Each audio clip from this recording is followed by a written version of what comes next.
Hello' guys নমস্কাৰ।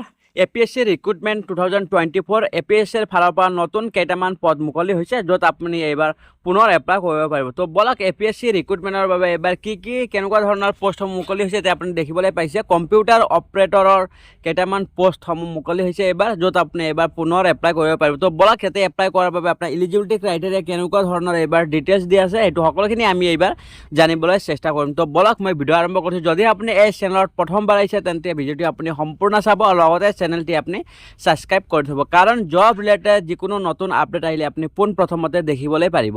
তো বলক ভিডিঅ' আৰম্ভ কৰিছোঁ মই ইয়াতে।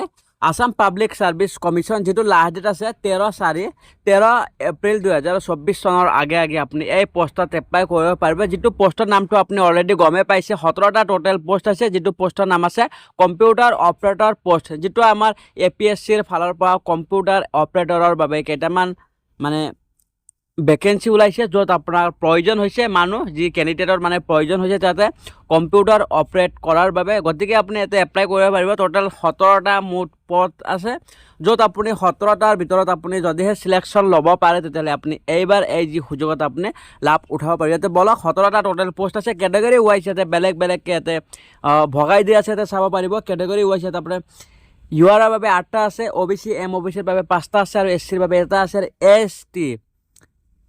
ST প্লেনৰ বাবে 2টা আছে, আৰু ST হিলছৰ বাবে 1টা আছে post. Name of the organisation Assam public service commission. যদি আপুনি ইয়াতে চিলেকশ্যন হয় তেতিয়াহ'লে আপোনাৰ চেলেৰি থাকিব 14,000 পৰা লৈ পেলাই 60,500লৈকে আপুনি পাব।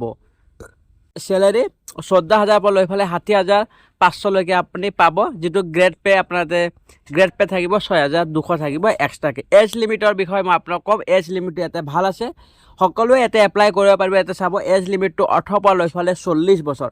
যদিহে আপোনাৰ বয়স 18 পৰা লৈ পেলাই 40ৰ ভিতৰত আছে তেতিয়াহ'লে আপুনি এইবাৰ APSCৰ কম্পিউটাৰ অপাৰেটৰৰ বাবে আপুনি ফৰ্মখন ছাবমিট কৰিব পাৰিব। ইয়াতে উল্লেখ কৰা আছে যে 01/01/2024ৰ ভিতৰত যদিহে আপোনাৰ বয়স 18 পৰা লৈ পেলাই 40ৰ ভিতৰত আছে তেতিয়াহ'লে আপুনি ইয়াতে এপ্লাই কৰিব পাৰিব। লগতে এডুকেশ্যনেল কোৱালিফিকেশ্যনৰ বিষয়ে ইয়াতে মেনশ্যন কৰা আছে, ইয়াতে ভাল দিয়া আছে। ইয়াতে চাব পাৰিব যে 12 পাছ, অকল হায়াৰ ছেকেণ্ডেৰী পাছ, +2 যদি আপুনি ক্লিয়াৰ কৰিছে, কোনো ধৰণৰ ইয়াতে আপোনাৰ পাৰ্চেণ্টেজ এইবিলাকৰ কথা ইয়াতে মেনশ্যন কৰা নাই। যদিহে আপুনি অকল 12 পাছ কৰিছে তেতিয়াহ'লে আপুনি এই পোষ্টত কম্পিউটাৰ অপাৰেটৰত আপুনি এপ্লাই কৰিব পাৰিব।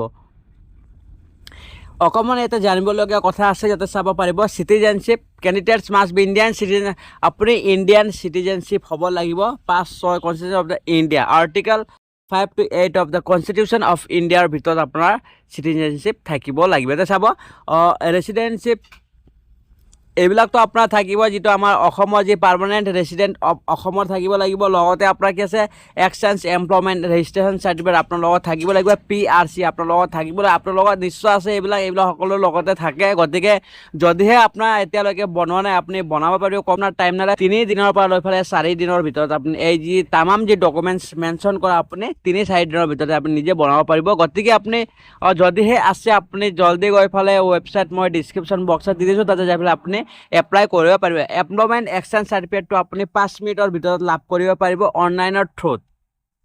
আৰু PRC আপুনি কমেও যদি আপুনি অফলাইন কৰে, যদি আপুনি চাৰ্কল অফিচত যায়, আপোনাৰ ডিষ্ট্ৰিক্ট চাৰ্কল অফিচত যদি আপুনি যায়, 3 দিনৰ পৰা লৈ পেলাই 4 দিনৰ ভিতৰত আপুনি লাভ কৰিব পাৰিব PRC। আৰু যদি আপুনি অনলাইন কৰে, অনলাইন কৰিলে আপুনি এদিন 2 দিন 3 দিনৰ ভিতৰত আপুনি নিশ্চয় পাব। গতিকে ইমান তাপ নহয়, আপুনি 2-3 দিনৰ ভিতৰত যিমানবোৰ মেনশ্যন কৰা ডকুমেণ্টছটো আপুনি লাভ কৰিব পাৰিব। ইয়াতে চাব লগত ইয়াতে কি আছে এজ ৰিলেক্সেশ্যন পাব, যিটো এজটো আপোনাৰ 18 পৰা লৈ পেলাই 40 বছৰ মেনশ্যন কৰা আছে। লগত আপোনাৰ এজ লিমিট ইয়াতে মেনশ্যন কৰা আছে, এইটো অতি সুন্দৰ। ইয়াতে 5 বছৰ, SC 5 বছৰ, ST 5 বছৰ, আৰু OBC MOBC 3 বছৰ পাব, আৰু PWBD 10 বছৰলৈকে পাব। অৰ্থাৎ 50 বছৰলৈকে আপুনি 50 বছৰ বয়সলৈকে আপুনি এই পোষ্টত এপ্লাই কৰিব পাৰিব। এমপ্লয়মেণ্ট এক্সচেঞ্জ চাৰ্টিফিকেটটো আপোনাৰ লগত মাষ্ট বি থাকিব লাগিব। এমপ্লয়মেণ্ট এক্সচেঞ্জ চাৰ্টিফিকেট আপুনি 2 মিনিটৰ ভিতৰতে আপুনি নিজৰ মোবাইল ফোনৰ যোগেদি এপ্লাই কৰি লাভ কৰিব পাৰিব, কোনো ধৰণৰ প্ৰব্লেম নাই। ঠিক আছে।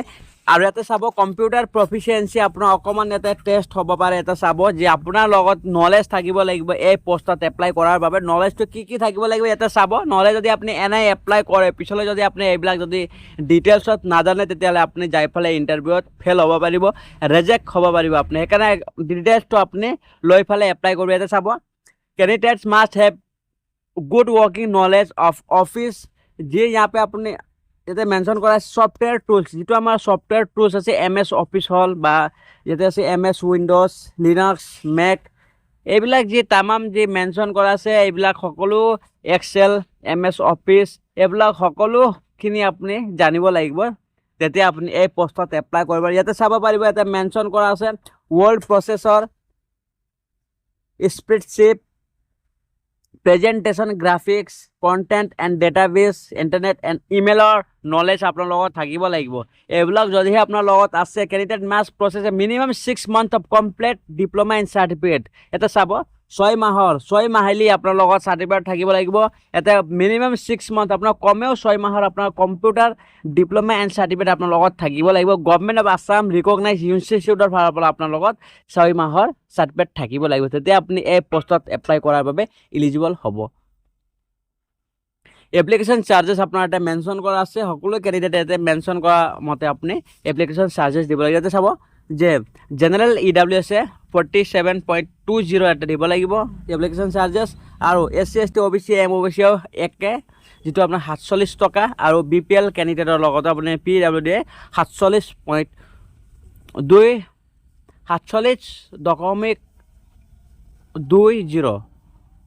টকা আপুনি পে' কৰিব লাগিব, যিটো আপোনাৰ অনলাইনৰ থ্ৰুত হ'ব, যিটো আপুনি অনলাইনৰ থ্ৰুত আপুনি পে' কৰিব পাৰিব।